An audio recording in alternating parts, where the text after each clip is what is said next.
Hello students, मेरा नाम है सोनू कुमार और welcome back to alpha classes. हम लोग pair of linear equations with two variable कर रहे थे।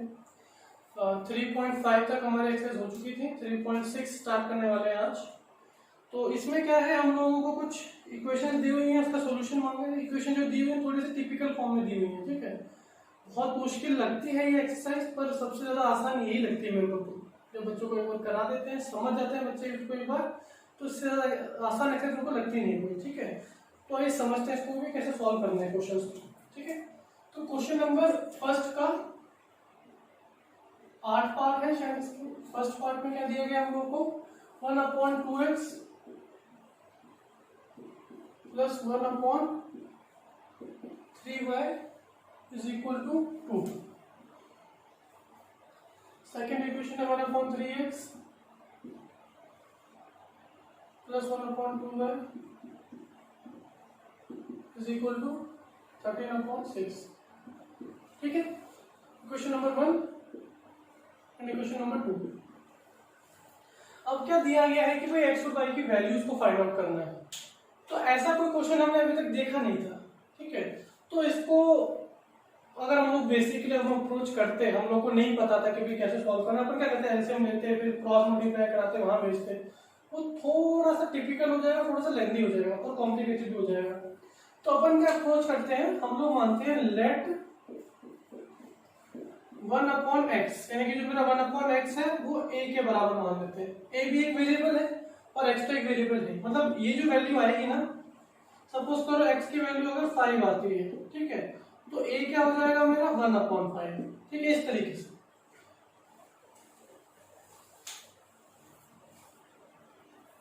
ठीक है।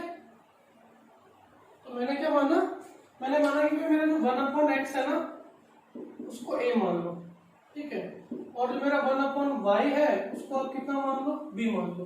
इससे फायदा क्या होगा, भाई कोई भी चीज कर रहे उससे फायदा तो होना चाहिए ना। मैं फायदा ये है, इक्वेशन क्या थी मेरी 1/2x plus 1/3y is equal to 2। यहाँ क्या थी, इसको कर लेते हैं, ठीक है। ये 1/1 है, तो इसको अपन ऐसे लिख सकते हैं क्या कि 1/2 into 1/x plus 1/3 into 1/y is equal to 2। भाई अपॉन में ये दोनों मल्टीप्लाई होंगे, ऊपर वाले आपस में मल्टीप्लाई होंगे। 1 इंटू 1 कितना आएगा 1, 2 इंटू x कितना आएगा 2x, ठीक है ना। यहाँ तक तो कोई दिक्कत नहीं थी। तो फिर अपन इसको क्या ले सकते हैं, इसको क्या माना हम लोगों ने, इसको माना a, तो कितना हो जाएगा a/2 plus b/3 is equal to 2, ठीक है ना। चलिए फिर क्या कर सकते हैं इसको, अब ले लेते हैं LCM. a/2 plus b/3 is equal to 2 है, ये क्वेश्चन। अब ले लेते हैं एलसीएम। एलसीएम में क्या लेते हैं अपन कि भाई नीचे वाली दोनों टर्म आपस में मल्टीप्लाई होती है, यानी कि 6, ये क्रॉस में यहाँ मल्टीप्लाई हो जाएगा 3a और ये क्रॉस में यहाँ मल्टीप्लाई हो जाएगा, यानी कि 2b इज इक्वल टू 2। अब इस 6 को हम भेज देते हैं, 3a plus 2b is equal to 6, ठीक है। अब इसको क्या मान लो कि भाई ये मेरी इक्वेशन नंबर 1 नहीं तो 3 मान लो इसको, इक्वेशन नंबर 3, ठीक है। इसी तरीके से हम लोग क्या कर सकते हैं, हम लोग जो हमारी ये वाली इक्वेशन है 1/3x plus 1/2y is equal to 13/6। 1/x को क्या मान सकते हैं a/3 plus b/2 is equal to 13/6। Cross multiply कर लो, 6 2a plus 3b is equal to 13/6। इधर भी नीचे 6, इधर भी सबके नीचे 6 है, तो कट जाएगा, कितना आ जाएगा 2a plus 3b is equal to 13, ठीक है। ये आई मेरी इक्वेशन नंबर 4, ठीक है। अब ये जो मेरे इक्वेशन नंबर 3 और इक्वेशन नंबर 4 आई ना, ये मेरा वो फॉर्मेट है जो हम लोग पहले पढ़ चुके हैं, ठीक है। तो एक बार इतना नोट डाउन कर लो, फिर हम लोग आगे सॉल्व करते हैं। ये मेरी इक्वेशन नंबर 3 इक्वेशन नंबर 4 थी। तो अब क्या करें, अब कौन सा मेथड अप्लाई करें यहाँ पे? सब्स्टिट्यूशन से कर लें, सब्स्टिट्यूशन से कर लेते हैं। चलो, फ्रॉम इक्वेशन नंबर 3 क्या है हमारे पास? 3a plus 2b is equal to 12। तो 2b कितना हो जाएगा? 12 अपॉन 12 इक्वल 12 माइनस 3a, और b कितना हो जाएगा हमारे पास? 12 माइनस 3a अपॉन 2। ये है मेरी b की वैल्यू। ठीक है, इसको नाम देते हैं equation number 5।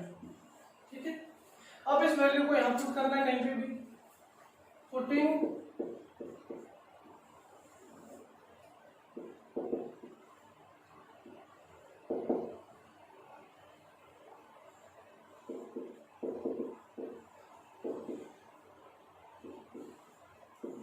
Putting equation number 5 यानी कि b की वैल्यू को कहां पुट करते हैं? इसके अंदर पुट करते हैं 4 के अंदर। ठीक है, चलिए 4 क्या थी हमारे पास? 2a plus 3b is equal to 13 है। ठीक है, b की वैल्यू हम लोगों ने निकाल ली है, यानी कि 2a plus 3, 12 minus 3a, 12 minus 3a, 12 minus 3a upon 2 is equal to 13। ठीक है, आइए सॉल्व करते हैं। 2a 3 12 36 minus 9a upon 2 is equal to 13। अब इस 2 को यहाँ भेज देते हैं मल्टीप्लाई, यानी कि सबके नीचे मैंने एलसीएम ले लिया।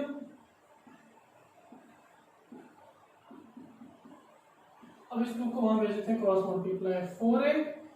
4a है और माइनस का 9a है, तो कितना बचेगा? माइनस का 5 बचेगा ना हमें, प्लस 36 इज इक्वल टू 26। 36 उधर जाएगा, कितना बचेगा? माइनस का 10, माइनस का 5 है, तो ये कितना बचेगा? ये जो माइनस का साइन था दोनों साइड ये कट जाएगा। 5a 10 अपॉन 5, देयरफॉर a की वैल्यू कितनी आएगी? 2। a की वैल्यू कितनी आई? 2। अब इस 2 को कहां पुट कर लेंगे? इक्वेशन नंबर 5 के अंदर। ठीक है,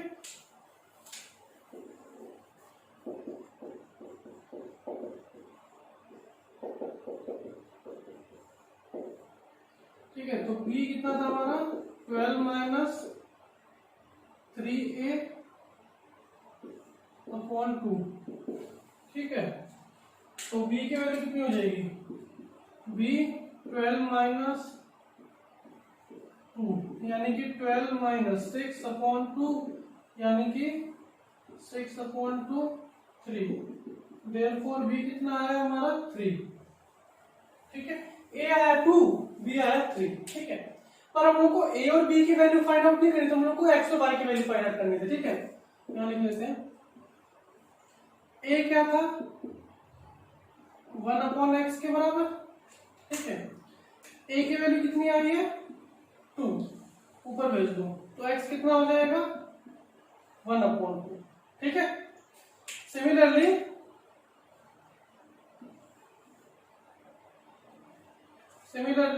जो हमारा b था वो किसके बराबर माना था हम लोगों ने? y के बराबर, 1 अपॉन y के बराबर। ठीक है, और b की वैल्यू कितनी आई है? 3, तो y की वैल्यू कितनी हो जाएगी? 1 अपॉन 3। यह है आपकी x और y की वैल्यू। ठीक है, 1 अपॉन 2, 1 अपॉन 3। ठीक है, ये था आपका क्वेश्चन नंबर फर्स्ट का फर्स्ट पार्ट। चलिए सेकंड पार्ट की तरफ बढ़ते हैं। तो ये बिल्कुल वैसा ही जैसे पहला वाला था। पिछले वाले में 1 अपॉन x था, 1 अपॉन y था, यहाँ पे 1 अपॉन अंडर रूट x है, 1 अपॉन अंडर रूट y है। तो उससे कुछ ज्यादा फर्क नहीं पड़ेगा हम लोगों की अप्रोच में। 1 अपॉन अंडर रूट x को अपन क्या मान लेंगे इस बार? a, and 1 upon under root y को क्या मान लेंगे अपन? b। ठीक है, तो उसके कारण क्या होगा? 2a plus 3b is equal to 2। भाई जो पिछली बार हम लोगों ने किया था ना, बिल्कुल एग्जैक्टली वही कर रहे हैं हम लोग। यहाँ क्या हो जाएगा 4a minus 9b is equal to -1। ठीक है, अगर एक बार और देखना चाहते हो तो देख सकते हो 2 into 1/√x plus 3 into 1/√y, ये लिखेंगे ना इसको। अभी ऊपर वाली टर्म ऊपर से मल्टीप्लाई होगी तो 2 आएगा, नीचे वाली नीचे से मल्टीप्लाई होगी तो √x आएगा। ठीक है, इस पूरी टर्म को अपन क्या लिख सकते हैं a, इस पूरी टर्म को क्या लिख सकते हैं अपन b, तो लिख दिया ना मैंने यहाँ पे। ठीक है, तो इसको नाम दे दें क्वेश्चन नंबर 1, इसको नाम दे दें क्वेश्चन नंबर 2। ठीक है, चलिए फिर क्या है, अब कौन सा मेथड करें। अब मुझे लग रहा है एलिमिनेशन मेथड ना बहुत आसानी से हो जाएगा यहाँ पे। कैसे,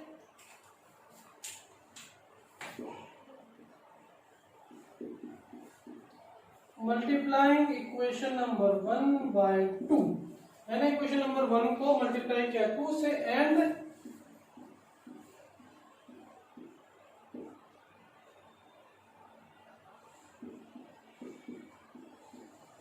सब्ट्रैक्ट फ्रॉम सेकेंड, यानी कि इक्वेशन नंबर 1 को 2 से गुना कर दो, मल्टीप्लाई कर दो। क्यों किया मैंने ऐसा, क्योंकि मुझे दिख रहा है कि इसको 2 से मल्टीप्लाई करूंगा तो 4 के बराबर आ जाएगा।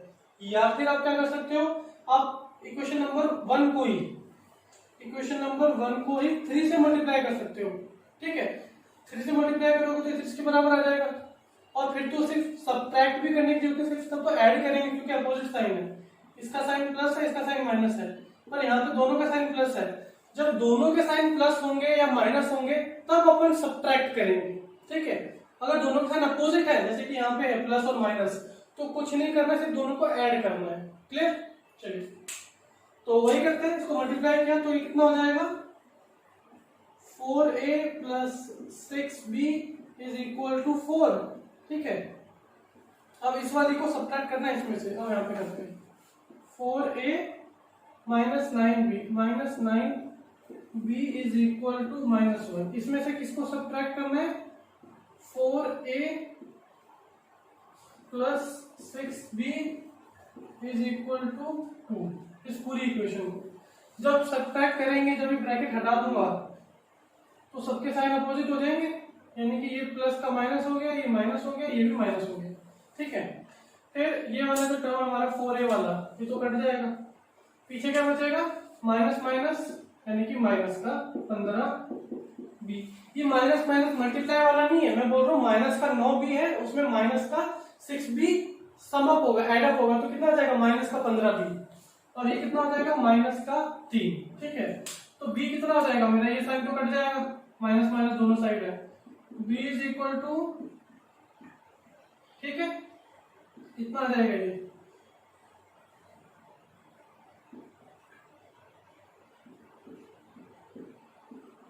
b is equal to 1/5।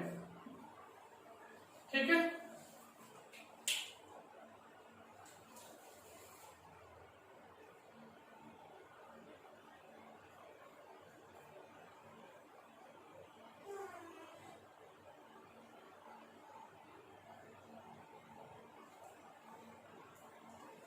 अरे यहाँ पे गड़बड़ है ना, 4 आएगा, यहाँ पे 4 आएगा,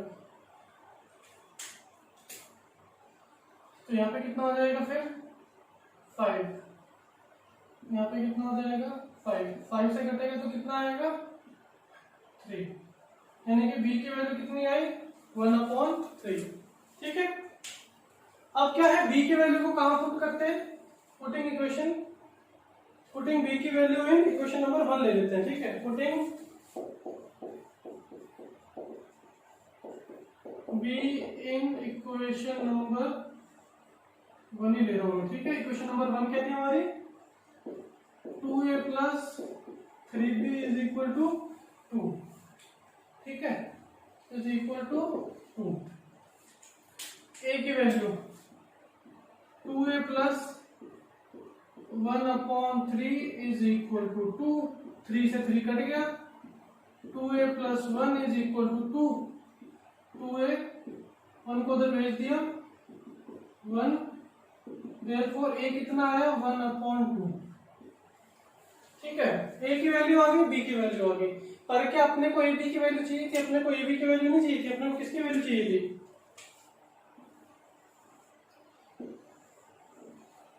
अपने को चाहिए थी 1/√x की। 1/√x इसके बराबर था a के बराबर। a किसके बराबर है 1/2 के बराबर। ठीक है, तो क्या कह सकते हैं कि √x इज इक्वल टू 2 है। ठीक है, अब अपने को x और y की वैल्यू फाइंड आउट करने बोला है, √x की वैल्यू फाइंड आउट करने के लिए नहीं बोला है। तो इसका अंडर उधर चला जाएगा। ठीक है, अंडर जब उधर जाएगा, या फिर आप बोलो दोनों साइड स्क्वायर कर देते हैं, squaring both side. Squaring both side, √x का स्क्वायर होगा x और 2 का स्क्वायर होगा 4। तो यहां से निकल के क्या आया कि भाई हमारी x की वैल्यू कितनी आएगी 4। ठीक है, उसी तरीके से उसी प्रकार से ये रब कर रहा हूं मैं अभी। ठीक है, उसी प्रकार से हमने √y को क्या माना था b, और b की वैल्यू कितनी आई थी 1/3। ठीक है ना, तो कह सकते हैं क्या √y की वैल्यू किसके बराबर होगी 3 के बराबर। अब वापस हम लोग स्क्वायरिंग बोथ साइड कर रहे हैं। ठीक है, ये तो आ जाएगा y और ये आ जाएगा कितना 9। तो क्या देखा हम लोगों ने कि भाई x की वैल्यू तो आई है 4, y की वैल्यू कितनी आई है 9। ये था आपको क्वेश्चन नंबर फर्स्ट का सेकंड पार्ट। चलिए नेक्स्ट क्वेश्चन देखते हैं, थर्ड पार्ट है इसका।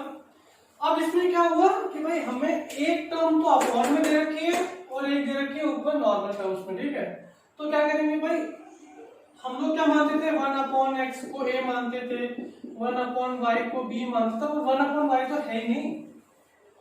पर ऐसा कोई कंडीशन भी तो नहीं है ना कि दोनों को मानना पड़ेगा, अपन एक भी मान लेते हैं ना। जरूरी है क्या कि भाई दोनों साथ में ही आएंगे। 1/x को मान लो a, तो इक्वेशन क्या हो जाएगी हमारी 4a + 3y is equal to 14। 3a - 4y is equal to 23। Equation number 1, equation number 2। Clear, सरल होगी। अब क्या करते हैं, अब कर लेते हैं एलिमिनेशन मेथड ही कर रहा हूं मैं। ठीक है, एलिमिनेशन मेथड में आप बोलोगे कि सर ये तो कोई भी टर्म एक दूसरे से मल्टीप्लाई करके बराबर नहीं होगी। पर क्या है, क्या मैं इसको 3 से मल्टीप्लाई कर रहा हूं और इसको 4 से कर रहा हूं। ठीक है, मैंने इक्वेशन नंबर 1 को 3 से मल्टीप्लाई करा तो कितनी हो जाएगी 12a + 9y is equal to 242। ठीक है, फिर इसको करा रहा हूं मैं किससे 4 से, 12a - 16 का y इज इक्वल टू 92। ठीक है भाई, ये टर्म्स बराबर हुई नहीं हुई कैसे, मुझे इसको कुछ ऐसा करना था कि जो इसके बराबर हो जाए। तो इसमें 3 में कुछ मल्टीप्लाई करके 4 तो हो नहीं सकता, तो मैंने 3 को इसी के फैक्टर से मल्टीप्लाई करा दिया 4 से, और इस 4 को इसके फैक्टर से मल्टीप्लाई करा 3 से। ये किसी भी नंबर के लिए काम करेगा। सपोज करो यहाँ 23 है, यहाँ 17 है, कुछ नहीं हो सकता, तो ऊपर वाले 23 को, यहाँ पे 23 था, यहाँ पे 17 था, इसको 17 से मल्टीप्लाई कराओ, इसको 23 से मल्टीप्लाई कराओ। ठीक है, ये कहीं पे भी काम करेगा।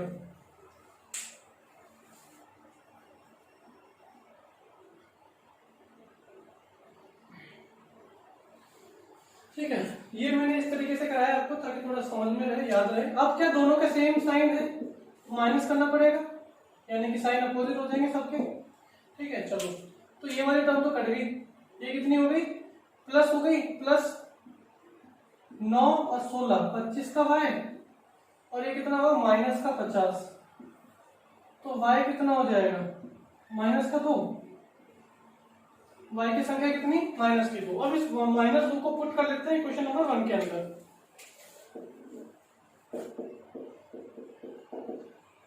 Putting y in equation number 1। Equation number 1 है कितनी 4a + 3y is equal to 14। ठीक है, 4a की जगह 4a, 3 इंटू y की जगह -2, 4a - 6 इज इक्वल टू 14। 6 उधर जाएगा कितना आ जाएगा 14 और 6 24a, देयरफॉर a कितना हो जाएगा 5। ठीक है, हमें a की वैल्यू नहीं निकालनी थी, हम लोग को 1/x की वैल्यू निकालनी थी, जो था a के बराबर। a कितना आया 5, तो हम बोल सकते हैं कि x कितना आया होगा 1/5। तो चेक कर लेते हैं। 1/5 है, y की वैल्यू -2। ये था आपका एलिमिनेशन से किया हुआ था। आप इसको सब्स्टिट्यूशन से भी कर सकते हैं, क्रॉस से भी कर सकते हैं, ठीक है। ये था आपका थर्ड पार्ट। अपना नेक्स्ट पार्ट देखते हैं, फोर्थ पार्ट है। तो इसमें थोड़ी सी कॉम्प्लिकेटेड दे दी है, पर अगर हम लोग उस चीज पे ही अमल करें जो हम लोगों ने अब तक सीखी है पिछले 3 क्वेश्चनों में, कि भाई जो भी अपॉन वाला पार्ट है जो हमें नहीं पल्ले पड़ता उसको कितना मान ले, a के बराबर मान ले, तो वही ले लेते हैं ना। हम लोग को टेंशन की क्या बात है कि भाई x - 1 दिया तूने, हम उसको पूरे को a के बराबर मानेंगे। तो कुछ भी टर्म दे दे अपन उसको a के बराबर ही मानेंगे, और y वाली टर्म को b के बराबर मानेंगे, ठीक है। बोले ये तो हमने फिक्स कर लिया, हम इसके अलावा कुछ नहीं करेंगे, ठीक है। तो अब क्या होगा, इस 5 को, यानी कि इसको अपन ऐसे लिख सकते हैं ना,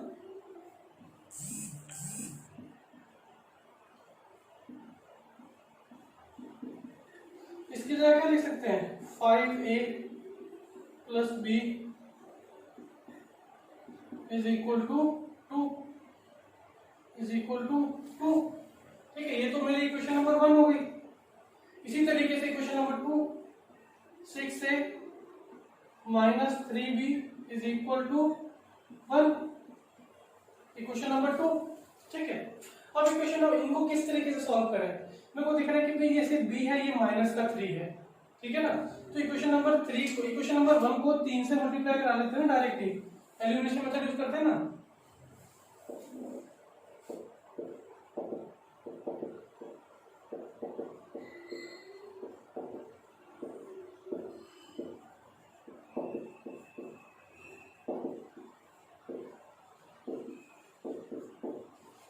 मल्टीप्लाई इक्वेशन नंबर 1 विद 3, तो क्या हो जाएगी वो